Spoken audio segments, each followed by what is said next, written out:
Olá pessoal, tudo bem? Meu nome é Sérgio, eu sou estudante de odontologia da Faculdade de Anhanguera. Hoje eu vou explicar para vocês, de uma forma resumida, 3 tipos de doenças genéticas. Segue a apresentação. Oi pessoal, hoje eu vou falar para vocês um pouquinho da síndrome de Marfan, tá? Ela foi descrita pelo pediatra francês chamado Antoine Bernard Marfan no ano de 1896. A síndrome consiste basicamente, ela vai afetar o tecido conjuntivo. Ela é uma doença genética autossômica dominante, sem uma predileção por raça ou sexo, com uma prevalência de 1 para 10 mil indivíduos, tá? A síndrome é causada por mutações no gene que codifica uma proteína chamada fibrilina.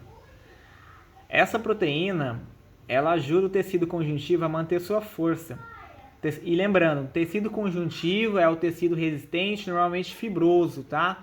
Que une as estruturas do corpo e vai o quê? Fornecer uma sustentação e uma elasticidade. Essa síndrome, ela vai afetar diretamente os ossos e articulações daquele paciente. As regiões mais afetadas é o coração, o pulmão, os olhos, os vasos sanguíneos e o sistema nervoso central. O que acontece? Os tecidos que se tornam debilitados, eles distendem, distorcem e pode até romper. A aorta, a principal artéria do corpo, ela pode enfraquecer e ficar saliente ou rasgar. Os tecidos fracos, por exemplo, numa válvula cardíaca, pode acontecer o quê? O vazamento sanguíneo daquela válvula. Os tecidos conjuntivos que unem as estruturas podem se enfraquecer ou romper, separando estruturas que precisam estar unidas no corpo daquele paciente. O cristalino e a retina, por exemplo, eles podem soltar da fixação normal. As manifestações clínicas relacionadas ao sistema esquelético uma estatura elevada, escoliose, pé chato e deformidades torácicas. Os braços, as pernas, as mãos e os dedos são alongados. Nós chamamos isso de aracnodactilia. E uma deformidade torácica, curvatura da coluna espinhal e um apinhamento dental. Essas são manifestações clínicas relacionadas ao sistema esquelético, tá? As manifestações clínicas relacionadas ao sistema cardiovascular, nós temos os sintomas, o prolapso da válvula mitral, a dilatação da aorta, como já mencionado, e um sopro cardíaco. As manifestações clínicas ao sistema ocular é a miopia. Vai acontecer o quê? Uma luxação do cristalino e um deslocamento de retina. Para estar fazendo o diagnóstico da síndrome de Marfan, o diagnóstico da síndrome é baseado na presença de alterações clínicas típicas, tá? E uma história positiva se tem algum familiar ou não na família, né? Vai ter algum familiar próximo, parente, enfim, que apresente essa doença, tá? Na ausência de comprometimento familiar, é necessária a ocorrência de algum sinal clínico maior dos sintomas e o envolvimento de um terceiro para estar fazendo a comprovação realmente da síndrome. A avaliação é feita por um médico, tá? E requer exames genéticos, um ecocardiograma, uma ressonância magnética, radiografias, exames relacionados aos olhos, né? O prognóstico da doença de Marfan, basicamente, a maioria das pessoas que desenvolvem, que tenham a síndrome, morria por volta de 40 anos de idade. Era uma expectativa de vida baixa. Hoje em dia, com a medicina evoluída e tudo mais, as pessoas com a síndrome de Marfan têm quase a mesma expectativa de vida das pessoas que não têm essa doença, tá? E isso graças à evolução da medicina, graças à evolução dos estudos clínicos, dos desenvolvimentos, tá? Que cada vez a medicina nos proporciona uma melhor qualidade de vida, né? Para aumento da longevidade. O tratamento da síndrome consiste em beta-bloqueadores, às vezes um reparo cirúrgico da aorta e das válvulas, que elas tendem a se romper por conta dessa síndrome, né? Como já mencionado anteriormente. Às vezes, uma órtese e às vezes cirurgias para estar reparando a curvatura da coluna. Não existe cura para essa síndrome, tá? Nenhuma forma de corrigir as suas anomalias proporcionadas ao tecido conjuntivo.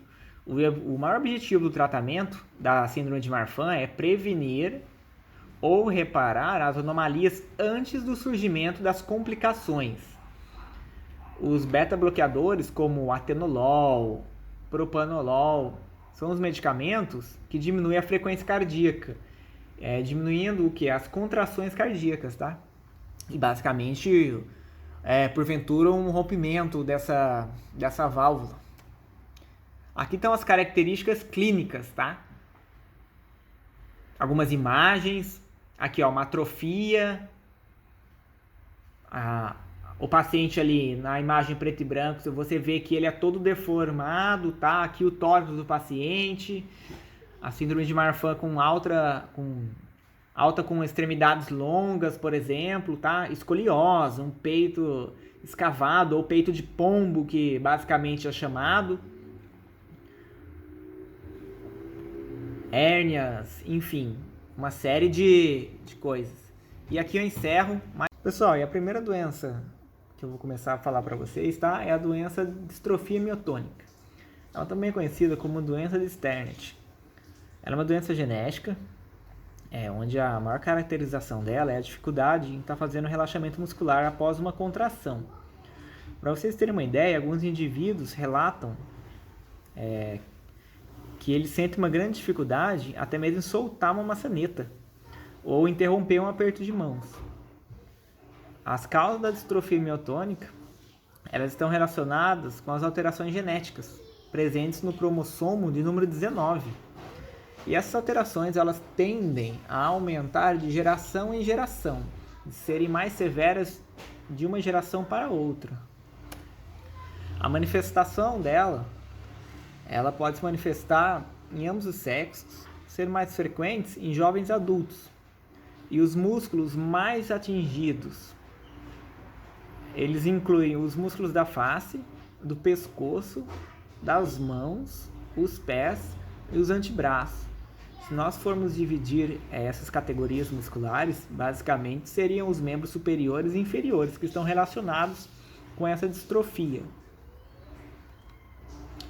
Nós temos alguns tipos de distrofia miotônica. Eles são divididos, de acordo com o diagnóstico do paciente, em 4 tipos. Nós temos a congênita, a infantil, a clássica e a leve. Em poucas palavras, a congênita, os sintomas se manifestam durante a gestação, onde o bebê que irá apresentar um pouco movimento fetal. Logo após o nascimento da criança, terá problemas onde? Problema na respiração e uma fraqueza muscular, diagnosticada pelo médico. Na infantil, ela tende a aparecer com 5 a 10 anos. E na clássica, apenas na fase adulta. A leve, ela não apresenta nenhum tipo de comprometimento muscular. O paciente ele vai ser diagnosticado com a distrofia, tá? Porém, ele não terá algum relato que faça interromper alguma atividade, alguma rotina da sua vida. Porém, ele foi diagnosticado com a distrofia. Mas isso interfere no dia a dia daquele paciente.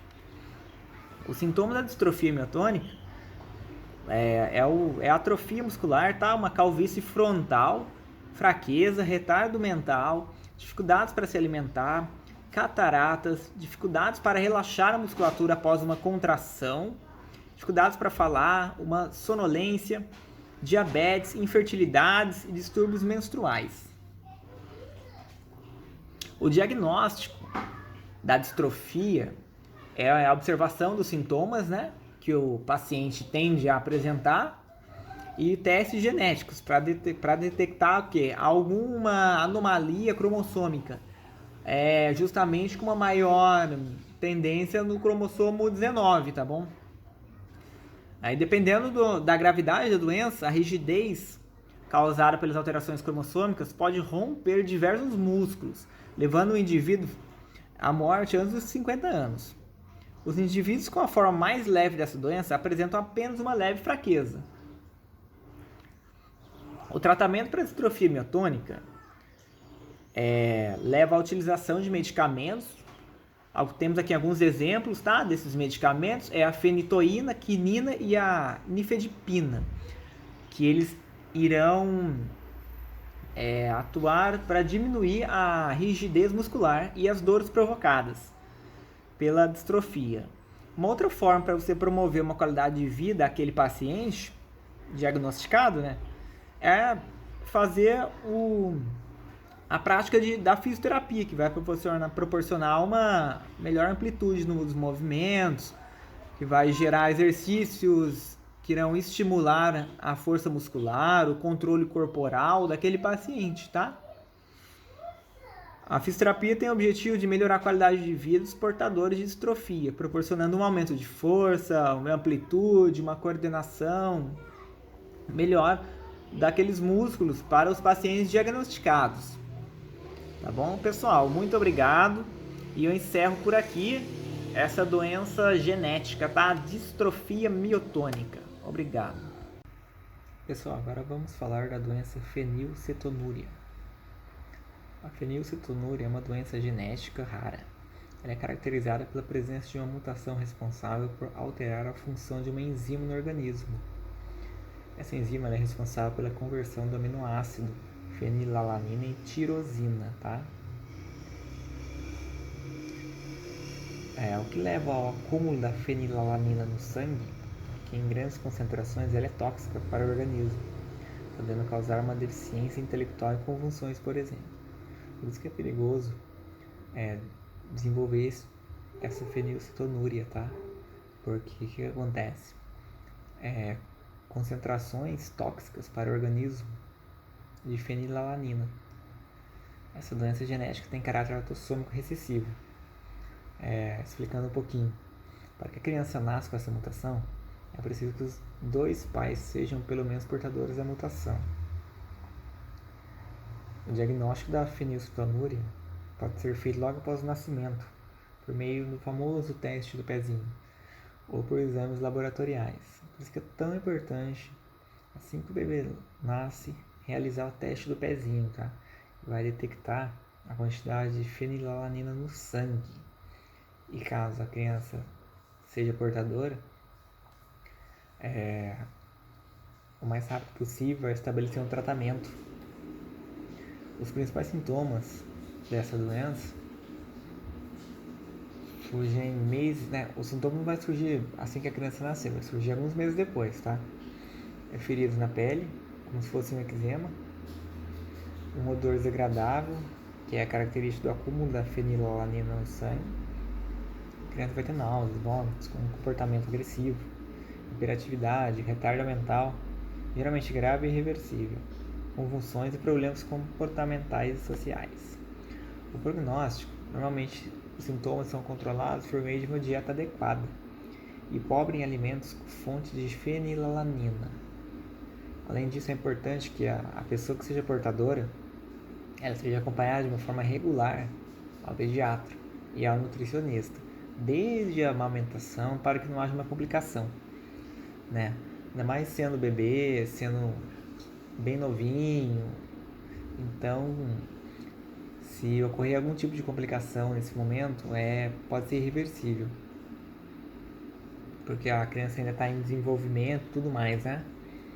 O tratamento da fenilcetonúria tem como principal objetivo diminuir a quantidade de fenilalanina no sangue. Por isso, é indicada uma dieta pobre em alimentos que contenham a substância, tá? A dieta tem que ser rigorosa, que ela exige o controle da ingestão de carnes, tudo de origem animal e vegetal, né? É importante que essas alterações na alimentação sejam orientadas por um profissional. E não, por exemplo, uma dieta de internet ou uma dieta por conta própria, de jeito nenhum. Porque sim, pessoas estudadas para que realmente façam uma dieta de uma forma correta. E o paciente não venha a ter possíveis problemas no futuro, né? Tem cura? Não. Infelizmente não tem cura. O tratamento é feito apenas com um controle rigoroso de alimentação. Os danos e comprometimento intelectual que podem acontecer com o consumo dos alimentos ricos em fenilalanina é irreversível nas pessoas não possui a enzima, ou possui a enzima instável ou ineficiente, tá? para fazer a conversão da fenilalanina em tirosina.